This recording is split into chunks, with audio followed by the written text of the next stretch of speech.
Well, welcome back to the show. We're talking about the rift in U.S.-Russia relations. We continue now with our panel. And Lawrence Kolb, if you look at this deterioration in relations, we have been here before. There's been the Cold War, the Cuban Missile Crisis. Of course, in the early years of the Reagan administration, President Reagan called the Russians the evil empire.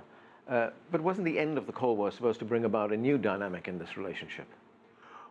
Well, it was, and I think we did have it for quite a while, even if you go back to when President Obama came in and you had Mr. Medvedev running the country, and then Secretary Clinton talked about the reset.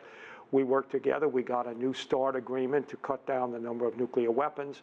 The Russians allowed us to send material to Afghanistan through Russia, so we were working.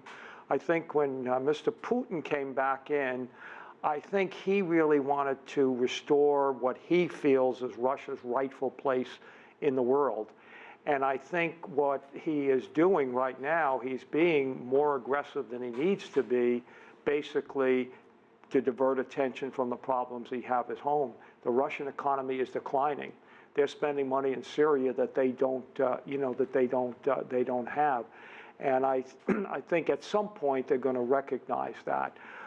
President Obama has basically said, you know, our fight is with ISIS. If Assad wants to stay in, you want to keep your base, that's fine. And as I mentioned before, if he doesn't focus on ISIS, in the long term, that's going to hurt him given the situation that you have in Chechnya. Vladimir, what do you make of that? Is President Putin being more aggressive than he needs to be, and is he driven by some kind of Russian nationalism to reassert Russia's prominent role in the world? Well, I think Putin is actually, understands what's going on, and what's going on is America's attempt to kind of increase its influence in the world. They do want to have this hegemonic power all over the world, and they're pushing further and further. And the very clear message was sent to Russia in 1999 when the United States bombed Yugoslavia. And Russians will never forget it. It was like a real national trauma that U.S. is pushing them in the areas where they considered, the traditional influence. Then we have war in Georgia. Then we have American attempt to sort of change the government in Ukraine and reorient the Ukraine to such a degree that Ukraine began to talk about joining NATO. So, we have expansion of NATO. We have a bombing of Russia's traditional allies. So, Russians feel that this is, they're being pushed too far. And he had this image, Putin, of a coil which you press too hard, it will push back. And that's what we have. So what have to be stressed, is that that's the thinking will of a lot of Russian people. Putin's policy, enjoys about 80% of, approval rate. So what we have to be aware, even if Putin had wanted to back off from that, there will be a real national kind of, anger, national sort of, turnaround, and there will be a politician who will be 10 times more aggressive. So what I think United States underestimate is how accommodating Putin is. So all this talk about his kind of dreaming of aggression, whatever, it's basically based on nothing. What we see, where we see aggression is NATO expansion, despite the promises not to expand. We have to remember that Russia moved away from Eastern Germany, from Poland, from Czechoslovakia. They moved back, and obviously it's not enough. So a lot of Russian people feel that's too much. And on top of that, what I want to say is the sanctions and the situation of when Russia is under siege is very good for the economy. Russia is turned around. I go to Russia every summer for the research. I take Brown students there, and I observe for the last 15 years, economy improved. Russia is doing actually very, very well. There is a lot of small businesses opening up on every corner.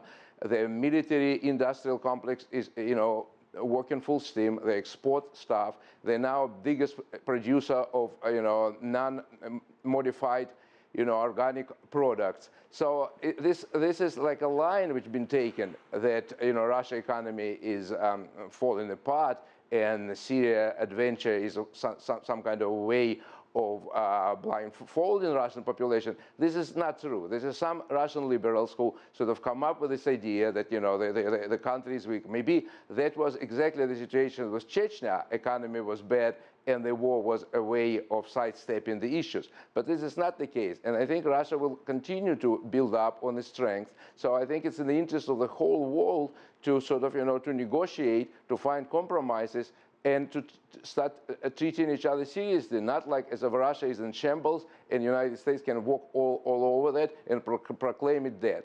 Russia is not dead, Putin is not dead, and it's actually going to assert itself more and more and more according to its size and its weight.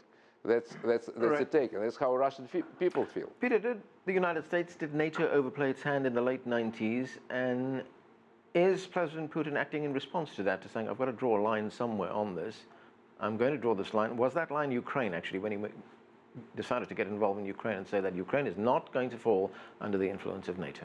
I think NATO did overplay its hand, has overplayed its hand, is overplaying its hand right now. But the Ukraine crisis had its own causes and its own realities. The Financial Times had a very important article that said that wresting Ukraine away from Russia's orbit was part of a decades-long strategy on the part of the West. And that's the way the Russians saw it. They didn't see, you know, we always talk about the government there as being so pro-Russian. They had made the deal with the EU before they switched back, because Russia made them a better offer. So they weren't really, it wasn't really a pro-Russian government, but they, and then they had a deal to get the government out of power, but then there was the coup right after that. So the Russians felt that the people who were involved in the coup were pro-fascist and that their interests were being threatened there. Part of what the United States has not really accepted is that Russia has its own national security interests, and it defines its national security interests in a certain way. And we felt that we can push them as much as we wanted. But you know, as we're saying, the Russians push back. And the Russians have capabilities, especially in that area. And so with the recent NATO exercises and the beefing up of military forces in Poland and in the Baltic states, this is all seen as a threat by Russia. Lawrence, you're running out of time, but I want to look at personal relationships in sort of big power relations. How important are personal relationships? We know that President Reagan and President Gorbachev had a good relationship. They got things achieved here. There is not a good relationship between President Obama and President Putin.